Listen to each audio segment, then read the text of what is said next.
मैं डॉक्टर विनय कुमार पटेल आज आपके सामने एक नए टॉपिक लेके पुनः उपस्थित हुए हैं।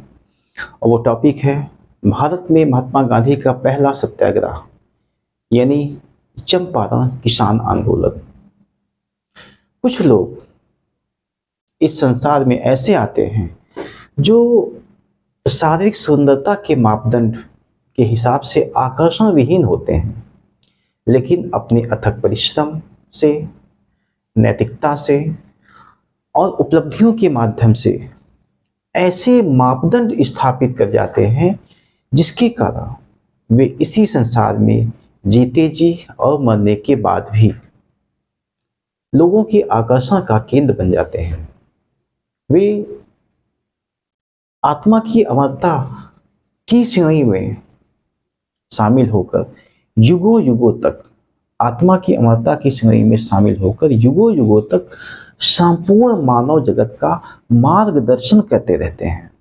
संपूर्ण मानव जगत का मार्गदर्शन करते रहते हैं। ऐसे ही महापुरुषों की श्रेणी में जिस एक व्यक्ति का नाम हम भारतीय बहुत गर्व से लेते हैं वह हैं महात्मा गांधी, राष्ट्रपिता महात्मा गांधी, जो कि राष्ट्रीय एवं अंतर्राष्ट्रीय स्तर पर सर्वाधिक चर्चा का आज भी राष्ट्रीय एवं अंतर्राष्ट्रीय स्तर पर सर्वाधिक चर्चा आज भी इन्हीं महापुरुष की जाती है। इसी परिप्रेक्ष्य में मैं आज महात्मा गांधी के द्वारा भारत में पहला सत्याग्रह यानी चंपारण किसान आंदोलन जो 1917 में 1917 में प्रारंभ हुआ था उसके बारे में पर चर्चा करेंगे। सबसे पहले इसकी पृष्ठभूमि को देखते हैं। इसमें मैं 4 कॉलम दूंगा। एक इसमें पृष्ठभूमि, उसके परिस्थितियां क्या थी, कारण क्या थे, और उसके बाद फिर इसमें अगला जो घटनाक्रम या घटनाएं, इसके बाद अंतिम निष्कर्ष परिणाम या महत्व क्या रहा। सबसे पहले हम पृष्ठभूमि की बात करते हैं। गांधी जी ने सत्याग्रह का यह पहला प्रयोग 1917 में बिहार के चंपारण जिले में किया था। जो चंपारण बिहार के तिरहुत संभाग का एक जिला था। चंपारण जो था बिहार का जो तिरहुत संभाग है, मंडल है, उसका एक जिला था। और जो मोतिहारी था, मोतिहारी इसका मुख्य शहर था। और यह कभी राजा जनक की भूमि हुआ करती थी। और चंपारण जिले में अंग्रेज करीब 100 वर्षों से नील की खेती करते और कराते रहे हैं। चंपारण जिले में जहां जहां नील की खेती हो सकती थी, अंग्रेजों ने वहां पर नील के कारखाने भी स्थापित किए। और बहुत सी जमीनों को लोगों ने अपने कब्जे में कर लिया और ऐसा साक्ष्य मिलता है कि इस जिले का जो सबसे बड़ा जो भाग जो हिस्सा था वो बेतिया राज के अंतर्गत था। बेतिया राज की जो जमींदारी थी उसके अंतर्गत था। और ब्रिटिश जो थे, अंग्रेज जो थे, उन्होंने वहां के किसानों को इस बात के लिए मजबूर कर दिया था कि वे जो नीलहे हैं, मतलब जो नील की खेती करने वाले नीलहे, नीलहे जो हैं वो बगान मालिकों के लिए नील की खेती का उत्पादन करें। मतलब वो इतने उनको मजबूर कर दिया गया था कि वो नील की खेती उन बगान मालिकों के लिए ही करें। वो उसके खिलाफ वो आवाज नहीं उठा सकते, विरोध नहीं कर सकते थे। और इसी परिवेश में एक विरोध के कारण यह था कि वहां पे एक पद्धति थी जिसको 3 कठिया पद्धति कहते हैं। इसको तीन कठिया पद्धति,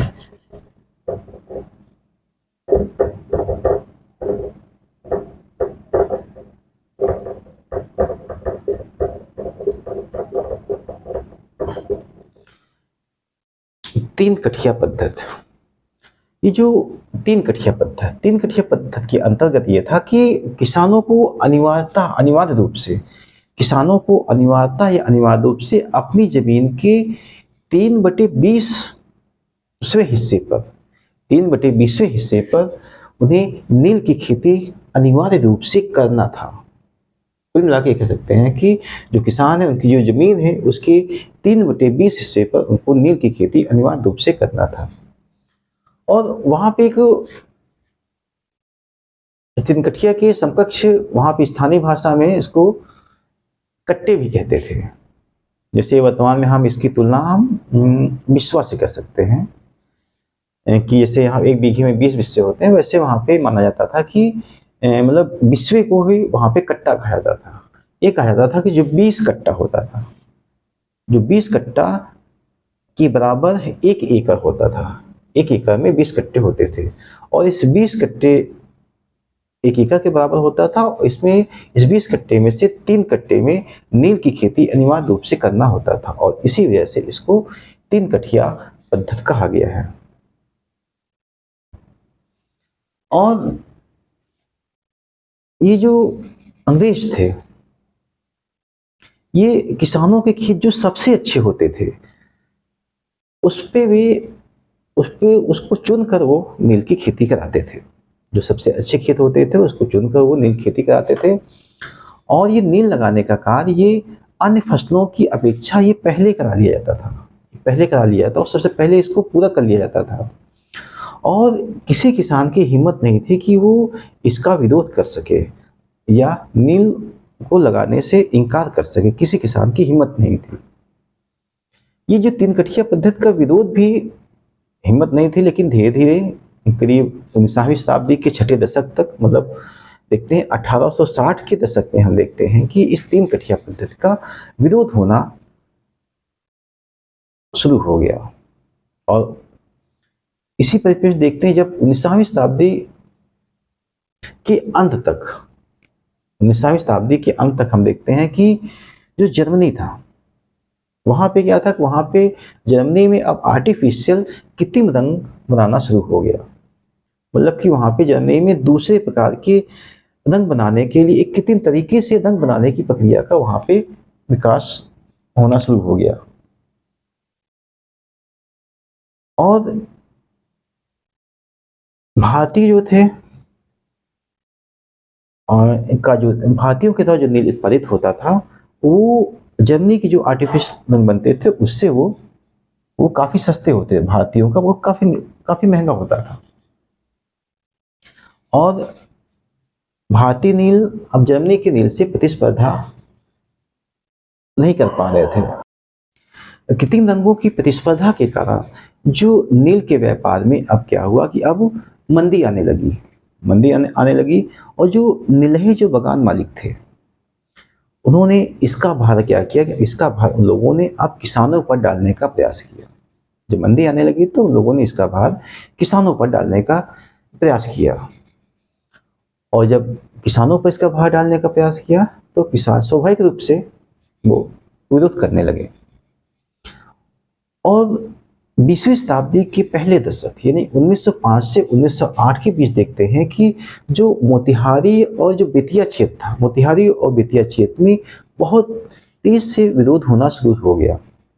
और करीब 400 वर्ग मील क्षेत्र तक इस विरोध का प्रभाव रहा। और केवल विरोध का प्रभाव ही नहीं रहा बल्कि इसमें हिंसक घटनाएं भी हुई, जिसमें इन हिंसक घटनाओं में एक ब्लूमफील्ड नामक एक फैक्ट्री मैनेजर था, उसकी हत्या भी कर दी गई। और ऐसा साक्ष्य मिलता है कि फौजदारी के 57 मामलों में कुल 277 सजाएं हुई। इस नील मूवमेंट को लेके।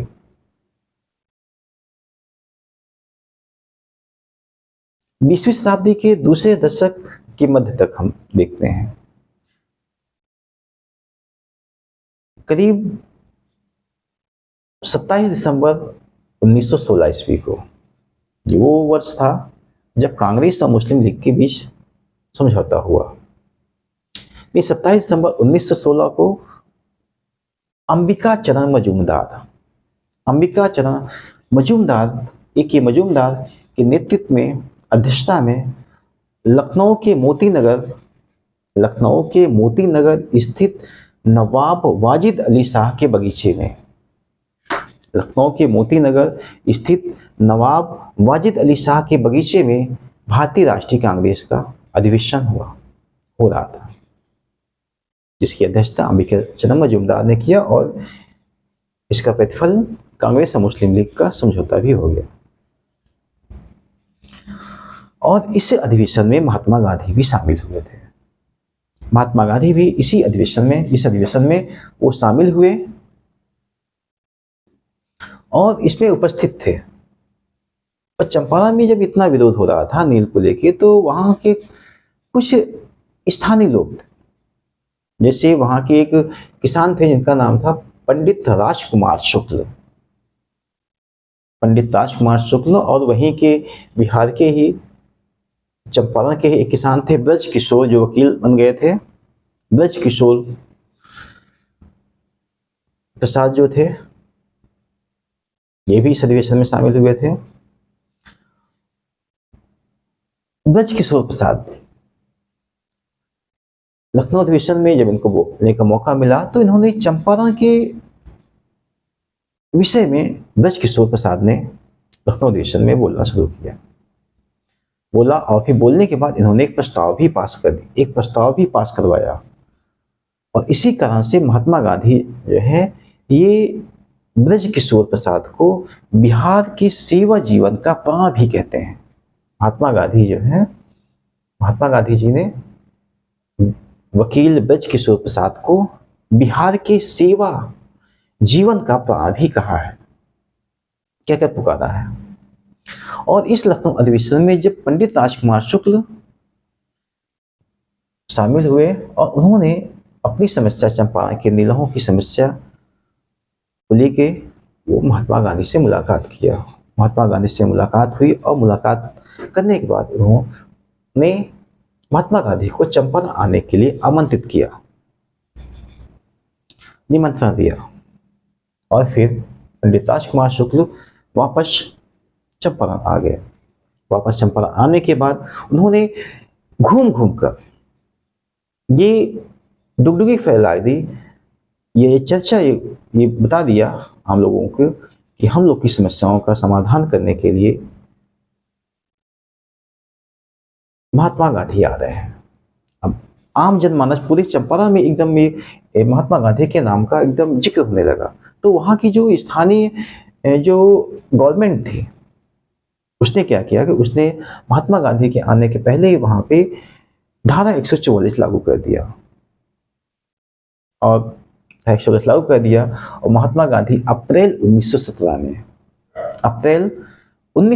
में महात्मा गांधी चंपारण पहुंचे।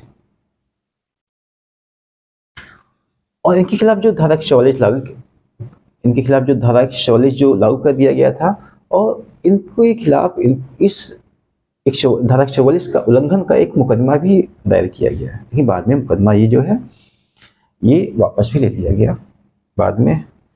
और इसमें महात्मा गांधी जब चंपारण पहुंचे अप्रैल 1917 में, तो इसमें उनका सहयोग दिया, जिसे एक इतिहासकार है जिसका नाम है जूडिथ ब्राउन ने महात्मा गांधी के सहयोगियों को इन्होंने सब कॉन्ट्रैक्टर कहा है। महात्मा गांधी के सहयोगी थे इसमें वकील अनुग्रह नारायण सिन्हा, ब्रज किशोर प्रसाद, महादेव देसाई, डॉक्टर राजेंद्र प्रसाद, नरहरि पारिख, J.B. कृपलानी। ये लोग जब महात्मा गांधी बिहार पहुंचे तो महात्मा गांधी के ये सहयोगी के रूप में कार्य किया, और महात्मा गांधी इन सब के माध्यम इन सबको साथ ले इन सब सहयोगियों को साथ लेकर महात्मा गांधी पूरे चंपारण का दौरा किया। केवल यही नहीं बल्कि अन्य लोग इसके अतिरिक्त पंडित राजकुमार शुक्ल, संत राउत और खंडेर राय, हरबंश सहाय, पीर मोहम्मद मोनिस जैसे अध्यापकों ने भी स्थानीय स्तर पर महत्वपूर्ण भूमिका निभाई।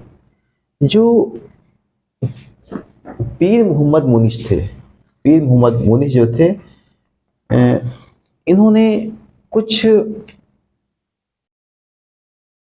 छद्म नाम से, जैसे दुखी आत्मा दुखी हृदय के नाम से पीर मोहम्मद मोनिस जो है, इन्होंने कानपुर से प्रकाशित होने वाला एक पत्र था, इसका नाम था प्रताप। गणेश शंकर विद्यार्थी इस प्रताप जो कानपुर से प्रकाशित होता था उसका संपादन प्रकाशित करते थे, और उसमें ये मीर मोहम्मद मोनिस जो थे, ये दुखी आत्मा या दुखी हृदय छद्म नाम से अपनी खबरें भेजा करते थे। जब महात्मा गांधी अपने सहयोगियों के साथ पूरे चंपारण का दौरा किया, और दौरा करने के बाद जब उन्होंने जांच पड़ताल किया तो उन्होंने करीब दौरा जब किया तो उसमें करीब 20,000 किसानों से पूरे चंपारण का हाल जाना, और 20,000 किसानों से मिले, और उनसे द्वारा जो दिए गए बयान थे उसको इन्होंने महात्मा गांधी और उनके सहयोगियों ने उसको लिखा भी, कलमबद्ध भी किया। और फिर उसके बाद महात्मा गांधी ब्रिटिश गवर्नर जो उसमें वहाँ थे, सर एडवर्ड गेटे से भी मिले। उन्होंने पूरी चंपारण की परिस्थितियों को, किसानों की समस्याओं को उस ब्रिटिश गवर्नमेंट के सामने रखा। और जब ब्रिटिश गवर्नमेंट के सामने रखा महात्मा गांधी ने, तो जो गवर्नर थे सर एडवर्ड गेटे, उन्होंने 10 जून 1917 ईस्वी को उन्होंने एक कमेटी, एक जांच समिति का गठन कर दिया, इसे चंपारण कृषि जांच समिति कहा जाता है। गवर्नर सर एडवर्ड गेटे ने चंपारण कृषि जांच समिति का गठन 10 जून 1917 ईस्वी को किया। 10 जून 1917 ईस्वी को चंपारण कृषि जांच समिति का गठन किया गवर्नर सर एडवर्ड गेटे, जिसके अध्यक्ष सर फ्रैंक स्लाई इसके अध्यक्ष थे। सचिव थे ई एल टैनर सचिव थे, और सदस्य थे D J Reid, L C Adami, G Rainy, Mahatma Gandhi, Anugrah Narayan Sinha और राजा हरिहर प्रसाद। बाद में राजा हरिहर प्रसाद जब हट गए, इनके हटने के बाद इनकी जगह पे कीर्त्यानंद सिंह को लाया गया। जब राजा हरिहर प्रसाद ने इस समिति से हट गए तो कीर्त्यानंद सिंह को राजा हरिहर प्रसाद की जगह पर लाया गया। और फिर सर्वसम्मत से इस कमेटी ने अपनी एक जांच रिपोर्ट तैयार की, और इसमें किसानों की जो शिकायतें थी उसको सर्वसम्मत से इस कमेटी ने माना, और उचित मानते हुए उसने इस 3 कठिया पद्धति का समापन कर दिया और समाप्त करने की सिफारिश कर दी। ये जो 3 कठिया पद्धति है सही नहीं है, इसको खत्म करने का ये सिफारिश इस समिति ने कर दिया। और ये भी कहा गया कि अब बगान मालिक जो है किसानों से जो अवैध रूप से जो वसूल किए हुए हैं उसमें से वो 25% हिस्सा वो किसानों को वापस कर दें। बगान मालिक किसानों को 25% हिस्सा अब वो तो वापस कर दें। लौटाने पर सहमति भी हो गई, हमने वापस भी कर दे। इस तरह महात्मा गांधी का भारत में जो प्रथम सत्याग्रह था सफल हुआ। इसमें महात्मा गांधी के साथ साथ का साथ दिया गवर्नर सर एडवर्ड गेटे ने, और गवर्नर सर एडवर्ड गेटे और महात्मा गांधी के नेतृत्व में यह आंदोलन ये सफल हुआ। और इसके साथ साथ मुजफ्फरपुर के कॉलेज के पूर्व प्रोफेसर यानी जेबी कृपलानी ने भी चंपारण में जेबी कृपलानी ने क्या किया कि चंपारण में महात्मा गांधी के द्वारपाल की भूमिका निभाई। जेबी कृपलानी ने महात्मा गांधी के लिए चंपारण में द्वारपाल की भूमिका निभाई। और इसके साथ साथ मुस्लिम लीग के समकालीन जो अध्यक्ष थे मौलाना मजहरुल हक, मौलाना मजहरुल हक जो मुस्लिम लीग के अध्यक्ष थे, जो कि मौलाना मजहरुल हक जो थे ये महात्मा गांधी के साथ लंदन में पढ़े भी थे, साथ में ये लोग अध्ययन भी किए थे महात्मा गांधी। और ये मौलाना मजहरुल हक इन्होंने भी चंपारण की यात्रा किया और इसमें महात्मा गांधी का सहयोग दिया। जब समझौता हो गया, समझौते के कुछ वर्षों के बाद जो नीलहे जो बगान मालिक थे उन्होंने अपनी जमीन और कारखाने बेचकर वो चंपारण को छोड़कर अपनी स्वदेश चले गए। फिर नवंबर 1918 ईस्वी में सरकार ने एक चंपारण कृषि अधिनियम नवंबर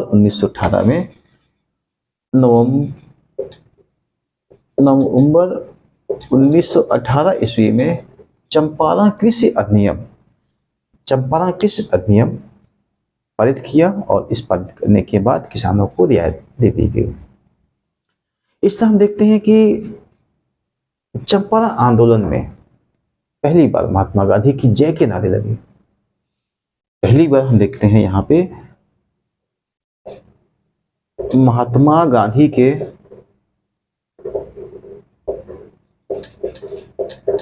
जय के नारे लगे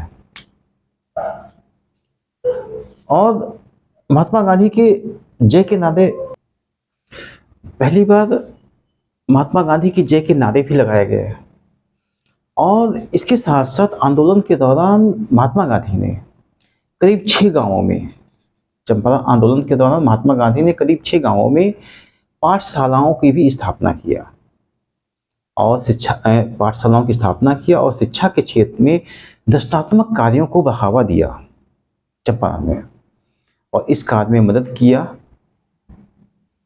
शिक्षा के क्षेत्र में बढ़ावा दिया और दृष्टात्मक कार्यों को बढ़ावा दिया शिक्षा के क्षेत्र में, और इसमें मदद किया उस समय वहाँ के जो व्यक्ति थे बाबा साहब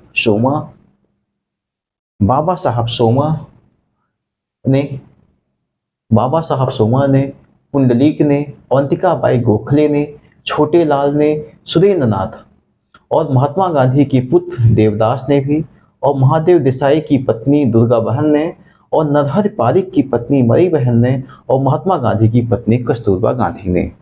महात्मा गांधी की पत्नी कस्तूरबा गांधी यानी बा, इन सब लोगों के माध्यम से महात्मा गांधी ने चंपारण में शिक्षा के क्षेत्र में रचनात्मक कार्यों को बढ़ावा दिया।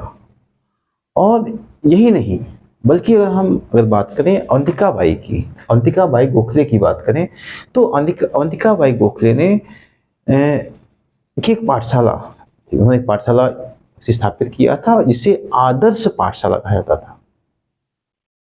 और अवंतिका बाई गोखले की जो पाठशाला चंपारण में थी इसको आदर्श पाठशाला कहा जाता था। और बाबा साहब सोमा और कस्तूरबा गांधी, जो कि बाबा साहब सोमा और कस्तूरबा गांधी के नेतृत्व में वहीं पर एक स्थान था भीति हरवा पाठशाला, जो कि एक छप्पर का घास फूस से बनाया गया छप्पर था, उसके नीचे बच्चों को शिक्षा प्राप्त देते थे बाबा साहब सोमा और कस्तूरबा गांधी। जब नीलहे बगान मालिकों को पता चला तो उन लोगों ने इस घास फूस जो छप्पर बनी हुई थी जो बच्चों को शिक्षा देने के लिए, उसको इन लोगों ने जला दिया। जब जला दिया तो जलाने के बाद फिर इन लोगों ने क्या किया, लोगों ने ईंटों से फिर एक पक्का मकान बना लिया शिक्षा देने के लिए। और हम देखते हैं कि ग्राम पाठशालाओं के अलावा हम देखते हैं कि लोग ग्राम सुधार भी किए, गाँवों में शिक्षा के क्षेत्र पाठशालाएं स्थापित किए और ग्राम सुधार भी किए और गौरक्षा का काम भी, गायों की रक्षा का भी काम उस समय चंपारण में किया गया। और इन सब का कार्य ये जो कार्य हो रहे थे, ये महात्मा गांधी के निर्देशन में हो रहे थे। और यही नहीं बल्कि वहाँ पर स्वास्थ्य की देखभाल करने के लिए गोपाल के गोखले ने जो 1905 में सर्वेंट ऑफ इंडिया सोसाइटी बनाई थी, भारत सेवक समाज। गोपाल के गोखले ने जो servant of India society, Bharat सेवक समाज की जो स्थापना 1905 में की थी, इसके एक व्यक्ति थे डॉक्टर देव के माध्यम से स्वास्थ्य संबंधी सेवाएं ली गई। यही नहीं, हम जानते हैं कि इस चंपारण आंदोलन से सफलता के बाद समय जो गुरुदेव रवीन्द्रनाथ टैगोर ने इसी चंपारण सत्याग्रह के दौरान गांधी जी को महात्मा की उपाधि दिया था। रवीन्द्रनाथ टैगोर ने गांधी जी को महात्मा की उपाधि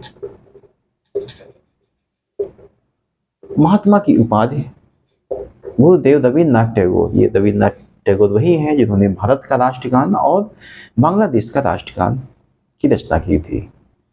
और इसी चंपारण सत्याग्रह के दौरान गुरुदेव या कविवर रवीन्द्रनाथ टैगोर ने गांधी जी को महात्मा की उपाधि दी थी। और एक व्यक्ति थे जिनका नाम था एन जी रंगा।